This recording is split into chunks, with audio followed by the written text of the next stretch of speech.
I have to convey to you an idea which is extremely simple, but which is difficult to grasp only because we're not used to it.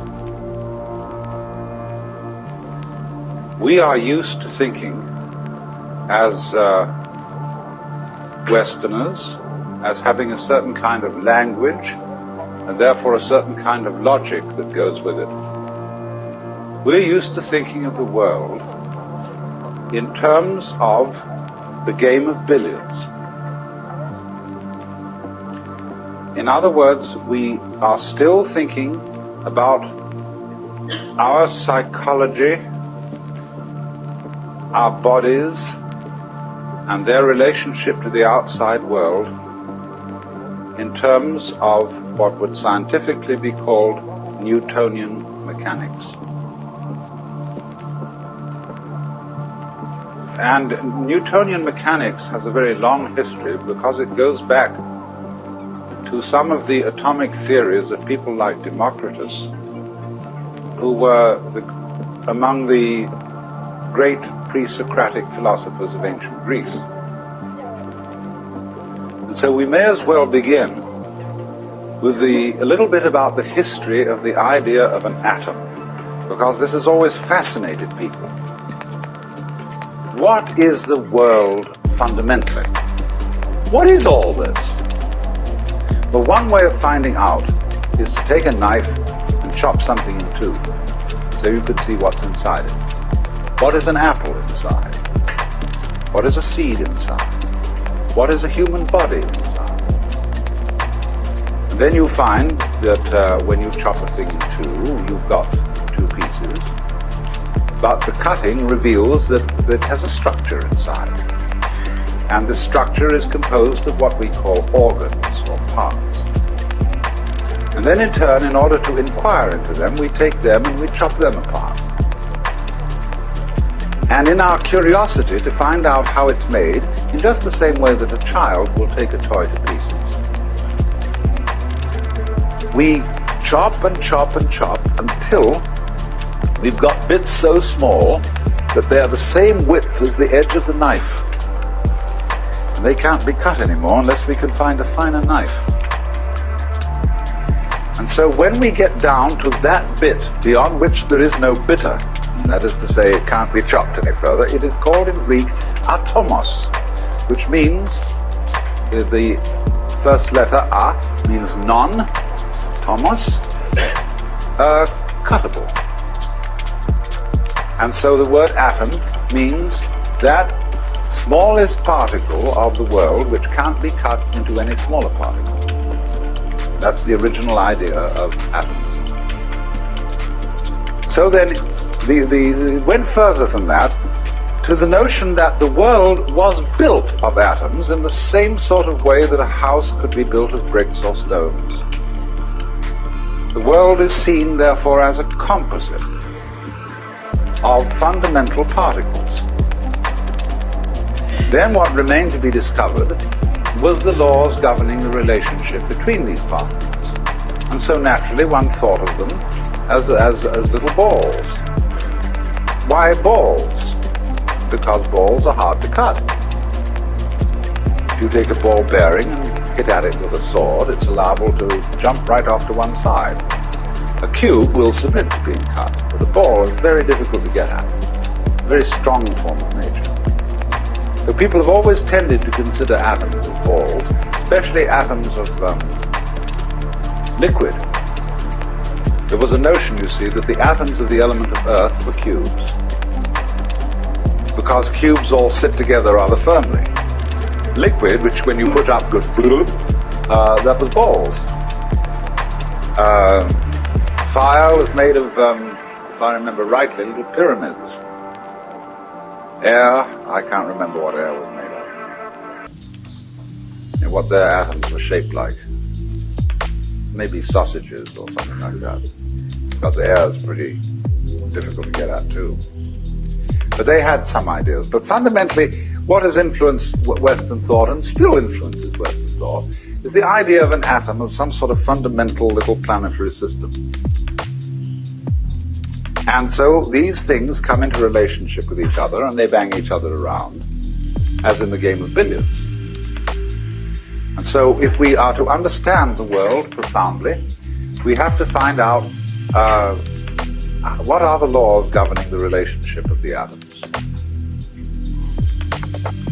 Now, you must understand, first of all, a principle about what are called laws of nature.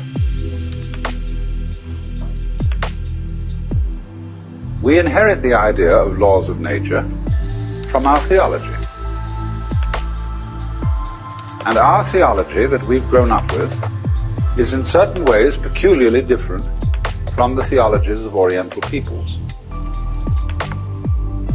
Jewish theology and Christian theology, which have entered very profoundly into the common sense of the average person, have an image of the world which is quite basically political, and we'll go further than that and say it's monarchical. Based on the idea that the world is a construct evoked out of nothingness by the commandment of a celestial king. Now, there may be Jews in this room who are practicing and devout Jews, and there may be Christians in this room who are practicing and devout Christians. And I don't want to offend you by any imagery that I choose or remarks that I may make about this imagery, because I don't suppose that anybody has come to this room and to this particular place who is either a practicing or Christian Jew who has what I would call a naive idea of God. But the funny thing is about our ideas of God is that our symbols, the images, the mythological forms which we use to describe God have an extremely powerful influence on our feelings and on the way we behave. After all, I was a member of the Church of England when I was a small boy, and that had a very powerful effect on me. And in the Church of England, it's quite obvious, from an emotional point of view, as distinct from a very intellectual point of view, that God stands behind the King of England. And the King of England and the Archbishop of Canterbury and the whole hierarchy of lords and ladies and noblemen and officials who descend from this point are somehow involved, at any rate this is perfectly clear to a small boy, are somehow involved with the hierarchy of heaven. Because at morning prayer, to which we went every Sunday, the minister would pray a prayer which began, O Almighty Father, High and mighty, King of kings, Lord of lords, the only ruler of princes, who dost from thy throne behold all the dwellers upon earth. Most heartily we beseech thee with thy favour to behold our most gracious sovereign Lord King George, etc. And so this was a very courtly procedure at which the clergyman, dressed in his proper robes, proceeded to the altar, which is a kind of earthly symbol of the throne of heaven, made due obeisance, and presented this petition with all proper humility.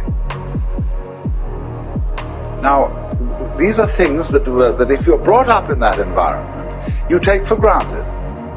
That seems to be the natural attitude to God. But imagine someone coming in from a culture where God is not conceived in the image of kingship. How strange he would find this behavior. There's all this bowing and scraping, because you know very well that places where they bow and scrape and where there are thrones are places of terror. Because anybody who rules by force is and must be basically terrified. That's why he has to have all these protections, why he has to be addressed in the right form of language. Say you go into a court today, an ordinary US law court. There is a very strict etiquette.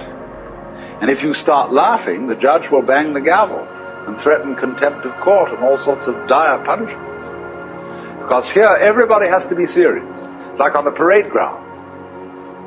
all those Marines lined up, and they salute the flag, and they have to have a very grim expression on it. It's serious. And so in the courts of kings, they have to be serious because kings are afraid of laughing. They're also afraid of being attacked suddenly. So everybody has to kneel down.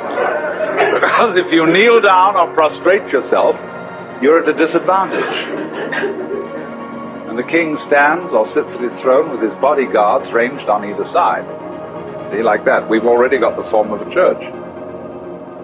The bishop at his throne, his attendant canons and clergy flanking on either side. And so certain great Catholic cathedrals are called, they're described with the word basilica. And basilica, from the Greek basileus or basilus, is the king. So the basilica is the court of the king. The very titles of God in the Bible, King of Kings, Lord of Lords, are of course borrowed from the Persian emperors. The Cyrus, which is the Greek word Kyrios, meaning Lord. So the Mass begins with the invocation, Kyrie eleison, Lord have mercy upon us. Titles are borrowed from the Persian emperor. And so the rites that have become associated with Christian religion, and to some extent the Jewish religion, are reflections of those great autocratic monarchs of the ancient Near East. The Cyruses of Persia, the pharaohs of Egypt, and people like Hammurabi, who were the great Chaldean monarchs. The universe was conceived then as being ruled on a political pattern like that, so that Hammurabi in particular, and Moses after him, were great lawgivers. They were the wise ones who laid down the rules. They were the patriarchs who said, now this is the way everybody's got to behave. Somebody's got to tell what the rules are. And since you can't all agree among yourselves as to what the rules are going to be, I'm going to tell you what to do. And since I'm the toughest guy around here, and I got these brothers of mine who are pretty tough too, we're going to say this is the law, see, and you've got to obey. So this is how we have got historically the idea of there being a law of nature. That somebody told nature what to do. Somebody told, for example, a wonderful poem by Father Feeney about bees. God, to some sticky stuff not yet alive in a hive, said, come, hum, be my bee and buzz as I bid. And sure enough, it was, and it did. See, and in the beginning, let there be light. A commandment. So commandment is the fundamental idea. So the quest of the law of nature is the quest for the true understanding of the Word of God. For by the word of the Lord were the heavens made, and all the hosts of them by the breath of his mouth. In the beginning was the Word, and the Word was with God, and the Word was God. What is that Word? If we could find out the Word of God, here is the idea, you see, we could perform incredible magic. That's why, for example, the name of God in the Bible is not to be uttered except once by the high priest in the Holy of Holies, once a year. Otherwise, that name, Yod-He-Vah-He in Hebrew, we don't really know how it was pronounced. Jehovah mixes up those consonants with the vowels of Adonai.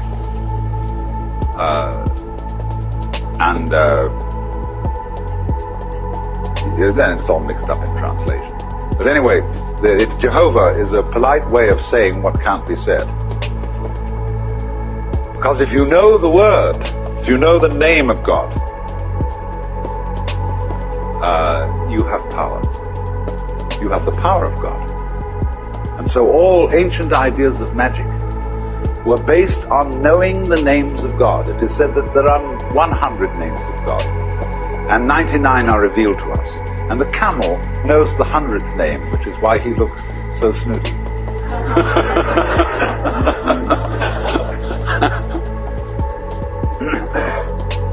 But so also, a person in what we now call primitive orders of society are loath to reveal their names. Because if I know your true name, I can utter it and have power over you. Now, you say, well, that seems a very naive idea, but it is exactly through the knowledge of names that we have Western science. And that is magic. That is through trying to understand the laws of nature. So that if you could understand the word underneath all the phenomena, you could change the phenomena and create magic. Only this, that many scientists have got rather sophisticated and have realized that the word comes later than the event. That in the beginning wasn't the word. Of course, if you want to make new sense out of the phrase "in the beginning was the word," you have to go to Hinduism, where they have the idea that Vak, V-A-C in Sanskrit, or speech, is the basis of creation. But by this they fundamentally mean vibration.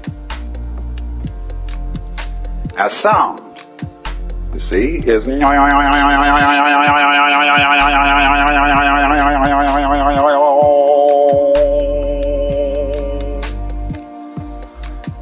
say that is, you see, if you listen to sound and go right down into it, fundamentally get what sound is all about, you understand the whole mystery of things. Because the whole mystery of things is vibrating energy. On and off. Simple as that. Life and death. Life is on, death is off. Have to have off, have on, have to have on, have off. It's quite a relief. But there they say that's the beginning. Now, but they also say, in another sense, on another level, that the roots of Sanskrit, say the root form, say the word Buddha, comes from the root form Bud, which means to know or to be awake. Bhava, which means becoming, comes from the root Bhu, which means to grow. So on. Karma, doing, comes from the root Kri, to act.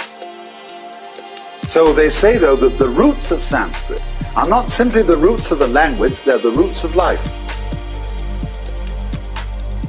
Because in another sense, altogether, you see, you create the world by the word.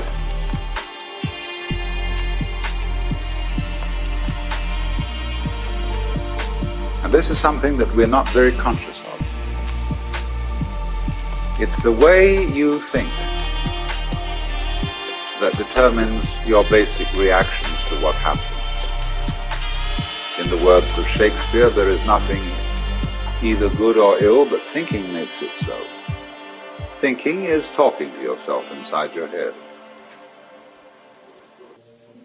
And we, through this, build up all sorts of weird notions. We say, for example, well, one day you'll have to die. Have to? What's the sense? What's the emotional content of saying you'll have to die?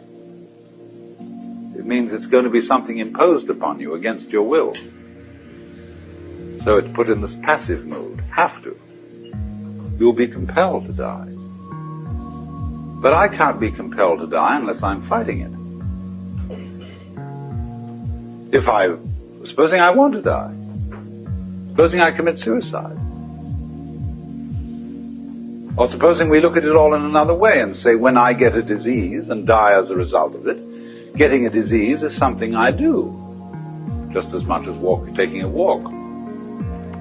Only we've got our thoughts arranged so that we say, you ought not to get a disease, even if it's just plain old age. Somehow you ought not to do that. You ought to go on. And therefore, you can't say, when death comes about, but to put it in the words of Robert Louis Stevenson, I laid me down with a will. because we've got this hang-up about life being divided into two parts. Things that we do on the one hand, and things that happen to us on the other.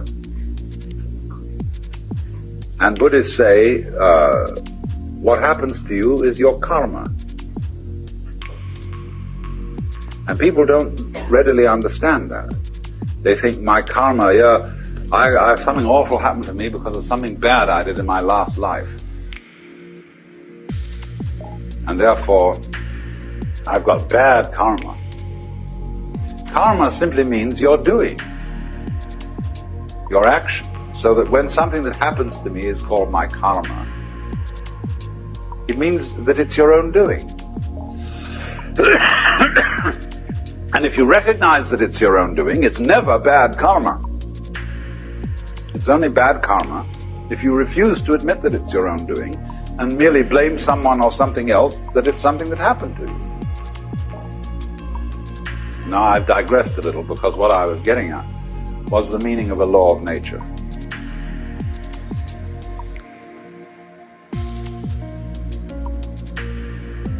Laws of nature were taken over. The idea of the law of nature was taken over by Western science from this ancient magical notion of the Word of God, the commandment of God, being the foundation for everything that happens in the world. But now, today, in Western 20th century science, there is an entirely new idea of the law of nature. The laws of nature are not things that exist in any real sense, which phenomena like the motion of stars or the behavior of animals and rocks, they're not phenomena which these things obey. The universe is doing its stuff. But because we have a certain kind of structure and brain, we want to make sense of it. And therefore, we find various ways of understanding the world by the principle of regularity. Now what's that? Let's take a clock. A clock ticks regularly. But the world does not tick regularly. Inconveniently enough, the sun does not have the earth go round it in a neat 360 days. This has always irritated calendar makers. How to make a rational calendar? There is no solution, because the rotations of the earth upon its own axis do not neatly synchronize with its rotation around the sun. There's always something a little odd about it. So what we do is we superimpose over this rather odd elliptical path the ideal figure of a circle with its 360 degrees. Now that is also like putting a ruler along a piece of wood and saying this piece of wood can be cut to 12 inches. Now there are no inches in the wood. Inches are a method, a technique that human beings have invented for measuring things. And so we can cut out of a piece of cloth or a trunk of a tree so many feet. Well, originally it's simply comparing the trunk with us by putting our feet over it one after another, saying it's so many feet long. Or so many spans when you stretch out the hand. This is the fundamental idea of measurement, and the inch is, of course, one joint. Not your height. And so this comparison of man's body and its regular shape, you see, 10 fingers on either side, 5 fingers on either side makes 10, 5 toes on either side makes 10. And so by stretching ourselves out, as it were, against nature, we measured it. And the idea of this, of measurement, is the same idea as the idea of the law of nature. A law of nature is exactly the same kind of thing as a ruler, or a hammer, or a saw. It is a way of thinking which enables us to control our environment by observing regularities, and then by making a calculus, which is a process really of betting. Will it be regular next time? And the odds are that it may be. If it's done it once this way, it's likely to do it again that way. So in this way, you predict eclipses of the sun. You predict the phases of the moon. You measure them. You count it. How it went, how often it did it like this, how often it did it like that. And you say, well, it keeps on doing it. And you think, wow, this is fascinating. It seems to obey me, because now I can tell you any time it's going to come up. And if the other people around haven't figured it out, they think I'm magic, because I'm going to say to them, the moon is going to change at such and such a time. So many days from now, it's going to have a different shape. They'll say, my God, he was right. And they'll think I'm making it happen, because I can do that. So I get a rather privileged position, because I could predict. But that's the basic idea, you see, of the law of nature. The law of nature is a human network, like the lines of celestial latitude and longitude. They don't exist in the heavens, but we project them on the sky in order to measure the positions of the stars, because the stars are scattered in a very confusing way. And just try and remember that mess and figure it out. Though the clever ones, you see, just said, look at it through a network, a spherical network. Then you can number all the squares in the spherical network in accordance with the principles of the circle, the 360 degrees. You've thrown the network on the sky. It isn't really there, see? Then to help you a little further, pick out some of the big stars and see if they make a shape. You know, this is like doing a Rorschach test. And you see, oh, look, there's one over there that looks like a dipper. Some people call it a plow. And there's one there that looks like a cross. There's one there that, by some extreme wangling, can be made to look like a virgin. And all these lines that join the constellations together are our ways of projecting a pattern upon this great and glorious confusion, so that we can remember it and chart it. But obviously, you can very well see that if you looked at this same pattern of stars from some completely different position in space, all those constellations and their arrangements would vanish. You'd have to invent a new one. Because there is nowhere where the stars really are. It depends where you're looking from. So in this sense then, man in nature, with his extraordinary symmetrical brain and its amazing complications, figures it out. And it's man who introduces the law into the world. He invents it. But in a way, invenire, to invent, is to discover, or prediction, or regularity, for keeping things under control. Therefore, there has to be a law.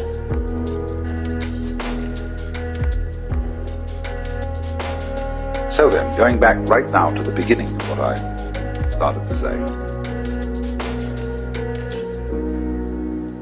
The question was then, what is the law of relationship between the atoms? Between the fundamental billiard balls of which the world is composed?